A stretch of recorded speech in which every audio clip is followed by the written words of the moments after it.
మన Shankaravara Prasad movie collection దుమ్ము దులుపుతుంది. Megastar Chiranjeevi నటించిన మూవీ కలెక్షన్ల సునామీ బాక్స్ ఆఫీస్ని షేక్ చేస్తుంది.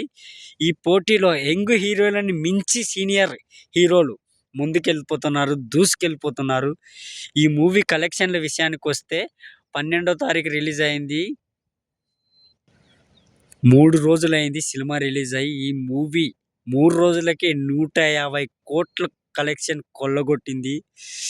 ఈ మూవీ వీకెండ్ వచ్చేదానికల్లా ఎన్ని కోట్లు కలెక్షన్ చేస్తుందో మీకే వదిలేస్తున్నాను, మీ ఊహలకే వదిలేస్తున్నాను. అలాగే ఈ మూవీ ఇప్పుడే ఆల్రెడీ పెట్టిన బడ్జెట్ని రికవర్ చేసింది. ఈ మూవీ చాలా పెద్ద సక్సెస్ అయింది. నేనైతే 400 కోట్లు దాటుతుందని అనుకుంటున్నాను. మీ అంచనాలు ఎలా ఉన్నాయో కామెంట్ రూపంలో చెప్పండి. ఓకే, మీరు ఎంతమంది ఈ మూవీ చూశారో కామెంట్ చేయండి. ఓకే, ఎలా ఉందో కామెంట్ చేయండి ఫ్రెండ్స్. ఈ వీడియో మీకు నచ్చినట్టయితే లైక్ అండ్ షేర్, సబ్స్క్రైబ్.